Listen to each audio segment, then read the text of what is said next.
rain has been falling for 3 days straight. Thick, heavy, unrelenting. The kind of rain that turns the red dirt into rivers and the sky into a dull gray wall. Somewhere in the central highlands of Vietnam, 1969, a platoon of young American soldiers trudges through the mud, their boots sinking with every step. The jungle breathes around them, alive, indifferent, ancient. Among them walks Private First Class Thomas Reed, 22 years old, face streaked with grime and sweat. He carries his M16 on one shoulder and a small letter tucked carefully into his chest pocket, protected by a folded piece of plastic. The letter isn't for him, it's for her. Sarah, Tommy, as his buddies call him, has been in country for 6 months now. He's already lost men, already seen things he'll never forget.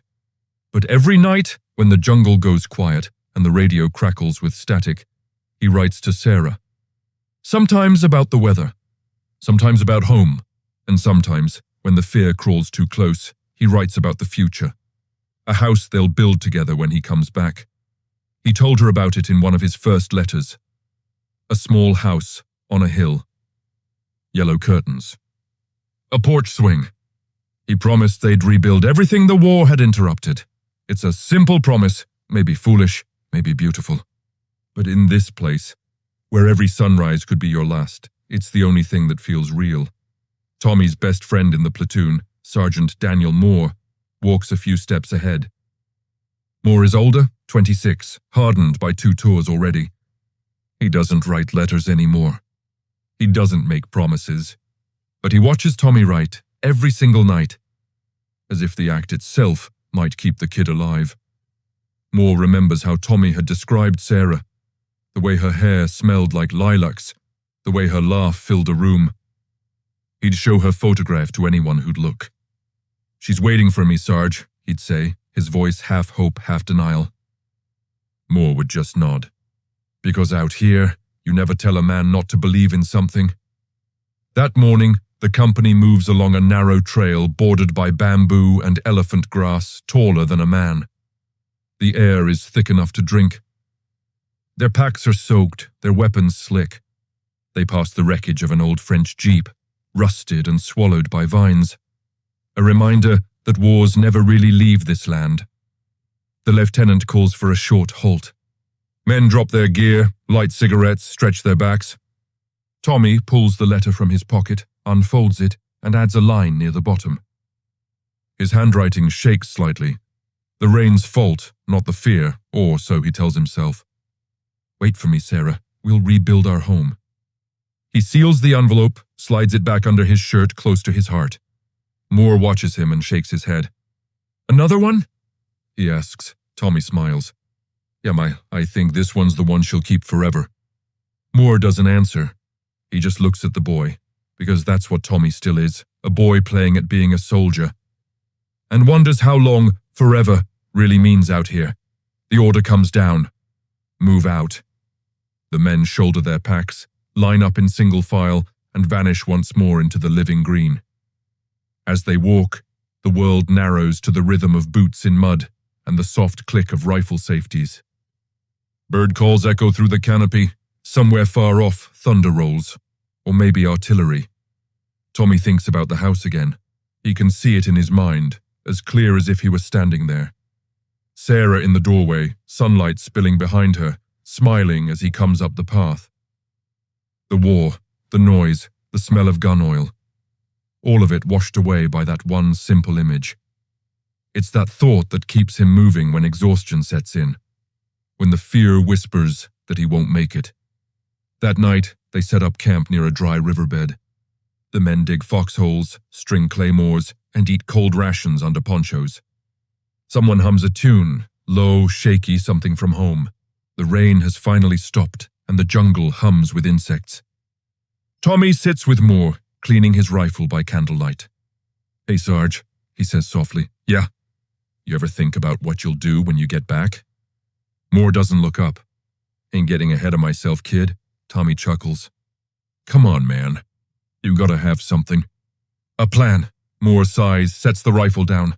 Plans don't mean much out here. Still, Tommy insists. You ever dream about it?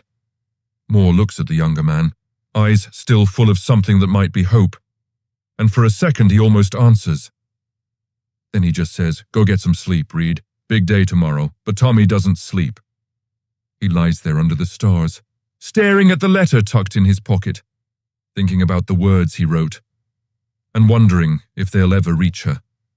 Morning comes with a mist that clings to everything.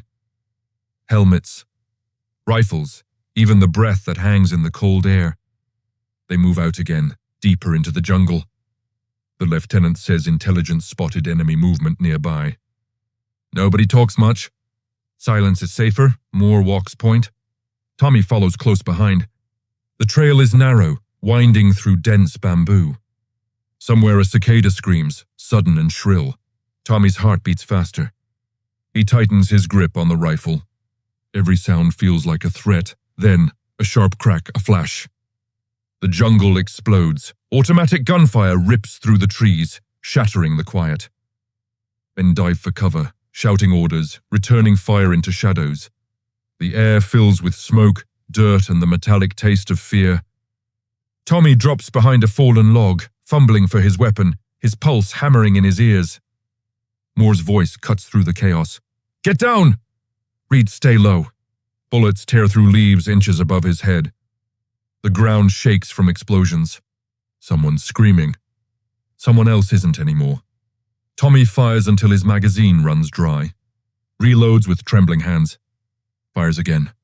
He sees movement in the brush, a figure darting left, and squeezes the trigger. The firefight lasts minutes, maybe hours. Time breaks apart. When it's over, silence falls like a curtain. Only the smell of cordite and wet earth remains. The jungle breathes again, slow and heavy. Moore calls for a head count. "Reed?" he shouts. No answer.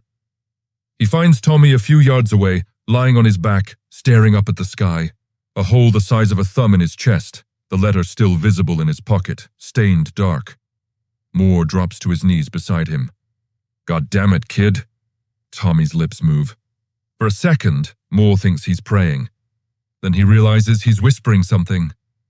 Moore leans close. "Tell her. Wait for me." And then he's gone. The jungle, indifferent as ever, swallows the sound of Moore's voice as he calls the medic. But there's nothing to be done. He takes the letter, careful not to smudge the writing, folds it back into its envelope, and tucks it into his vest. The rain begins again. The jungle does not forgive. It has no memory, no sorrow. For Sergeant Daniel Moore, the rain feels heavier now. Each drop a reminder of the boy who promised a house that would never be built. He moves the platoon forward cautiously, the weight of Tommy's letter pressing against his chest under layers of gear. Every step is measured, every sound suspect. The men around him speak little, their eyes are glassy, haunted.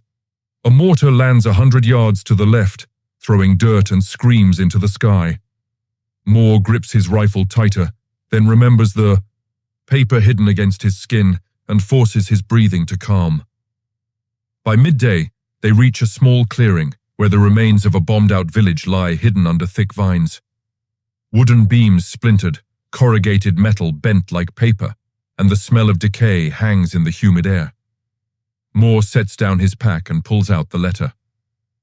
The envelope is wet on one corner, the pencil-stained handwriting smudged, but the words are still legible. "Wait for me, Sarah. We'll rebuild our home." Moore swallows. He touches the paper as though it might speak back to him. In that moment, the world feels impossibly large, and he feels impossibly small. The boy's dream, fragile, delicate, human, sits in his hand, a talisman against the war that has taken everything else. They camp near the ruins. Moore sits alone by the fire, the jungle's symphony around him, and lights a cigarette. He stares at the letter, thinking of the laughter Tommy once described, of the house he promised, of the girl he loved. He remembers Tommy's voice, steady and bright even when death was near. "Tell her. Wait for me." He does not sleep. Not that night. The days bleed into weeks. The war moves with them, ambushes, booby traps, helicopter insertions into hellish clearings. Moore watches his men fall, one after another, like dominoes of flesh and fear. The letter remains in his pocket, always there, a silent witness. At night, he writes his own letters. Not to anyone in particular, not really to anyone at all. They are for Tommy, for Sarah, for the boy he failed to protect. I'm sorry, he writes on scraps of paper. I carry your words. I will keep your promise. Moore's face grows hollow. His shoulders slump with the weight of memories and bullets. He learns to move without fear, to react without thought. But the letter reminds him that somewhere in the world, innocence still exists, fragile and waiting. One evening, deep in a river valley, Moore finds a young Vietnamese boy hiding from artillery fire. The boy is trembling, clutching a small toy, a wooden airplane, chipped and scarred. Moore looks at the toy, then at Tommy's letter in his vest. He thinks about promises, fragile human pledges in a place designed to break them. He nods to the boy, and in that small, quiet moment, a sliver of humanity survives. Moore becomes obsessed with keeping the letter safe. He hides it in waterproof cases, stitches it into the lining of his jacket, tucks it under the flaps of his pack. He imagines Sarah waiting for it, unaware that her life will never pause for a soldier in a foreign jungle. During one night patrol, the platoon moves silently through tall elephant grass. Moore hears movement, crouches low, sees shadows of Viet Cong advancing. A firefight erupts. Bullets tear through the night. Moore dives, returns fire, crawls, drags the wounded. Through the smoke and noise, his hand never leaves the envelope. It is the only thing he can hold on to when the world collapses around him. A week later, the war brings them to a mountain pass where the enemy had planted explosives. Moore walks behind his men, cautious, scanning every step. Then there's a click beneath his boot. He freezes. The earth shakes. He jumps aside just as the mine explodes. The blast throws dirt, leaves, and screams into the sky. His ears ring. His hands are covered in mud. The letter is safe, folded in the lining of his vest, pressed against his chest.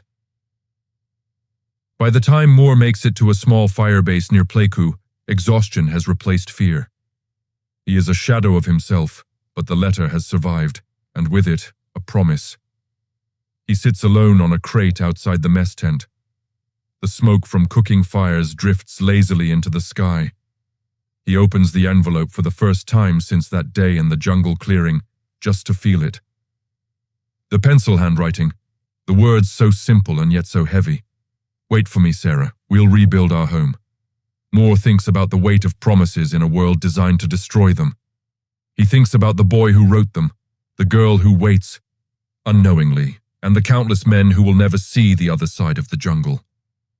The letter becomes his compass, guiding him through the next months of patrols, ambushes, and firefights. Whenever he feels numbness creeping in, whenever he questions why he keeps moving forward, he touches the envelope, and it reminds him. He carries the last hope of another person's dream. One night, as the monsoon rains soften, Moore finds himself staring at the flickering shadows of the fire. He imagines Tommy in Kansas, in a small town, leaning on a porch railing, smiling at Sarah. In his mind, the house exists, the curtains are yellow, and the garden blooms. The war may rage around them, but Moore realizes that some things are beyond the reach of bullets. And so, with every patrol, every step into the unknown, Moore clings to the promise. He does not know when the war will end. He does not know if Sarah will ever receive the letter. He only knows that he must protect it. He must survive. Not for glory, not for medals, but for a friend who trusted him with the most human thing a man can leave behind: hope. The war has changed everything. By early 1970, Sergeant Daniel Moore is no longer the man who first held Tommy Reed's letter. His eyes are sunken, his hands scarred, his mind a catalogue of losses and moments too vivid to forget. The jungles of Vietnam have left their imprint. The red clay stained his boots, the humidity etched itself into his skin, and the screams of men haunt him even in moments of quiet. But the letter survives, folded, tucked, protected. It is his talisman, his tether to the humanity that this war seems determined to strip away. On a humid morning near a small village in Quang Duc province, Moore walks the perimeter with 2 young privates under his command. They move like ghosts, careful, alert, aware that any noise could mean death. "Sir," one whispers, pointing to the faint outline of a village road. "We've got movement." Moore narrows his eyes. A Viet Cong squad crosses the field, unaware of their presence. For a heartbeat, Moore freezes. Then he signals silently, hand gestures as precise as the movements of a chess master. The squad watches as Moore, with calculated calm, maneuvers his men, avoids a firefight, and slips past undetected. Later, in the shade of a fallen tree, Moore sits and pulls out the letter. He reads it again. "Wait for me, Sarah. We'll rebuild our home." The words are simple, but they weigh heavier than any artillery barrage. He imagines the life Tommy envisioned, the life stolen from him by the jungle, the gunfire, and the uncertainty of survival. Moore thinks about the home. A small, humble house in Kansas, white paint and yellow curtains, a garden where children might play. Tommy's dreams are not grand, but they are alive, shimmering with the innocence of the world they've been forced to leave behind. A week later, during a reconnaissance mission along the Cambodian border, Moore's unit encounters heavy enemy fire. Mortars explode in the hills above. Machine gun fire rakes the trees. Men fall. The air is thick with smoke, dust, and the acrid smell of burned metal. Moore dives behind a boulder, the letter clutched to his chest. His fingers feel the wet edges of the paper through the fabric of his jacket. He hears cries, screams, and the metallic thud of bullets striking earth around him. He doesn't think. He just moves, protects, survives. The firefight ends as suddenly as it began. Bodies lie strewn across the trail. Moore crawls over the bloodied leaves, counting heads. Miraculously, the remaining men are alive. Miraculously, the letter is intact. In the quiet after the chaos, Moore sits on the mud, shaking, exhausted, and reads the letter again. The words blur as tears gather in his eyes.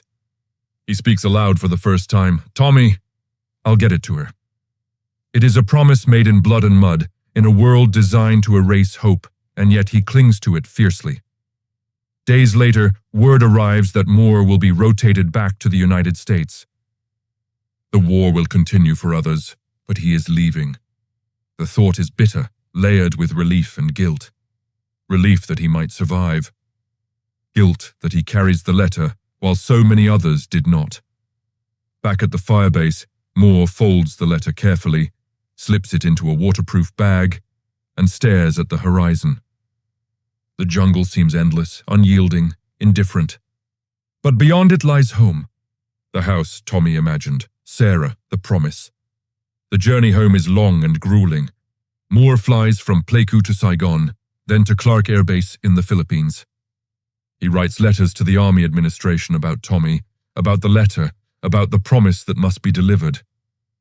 Every time he looks at the envelope, he feels Tommy's presence, his voice whispering, "Wait for me, Sarah."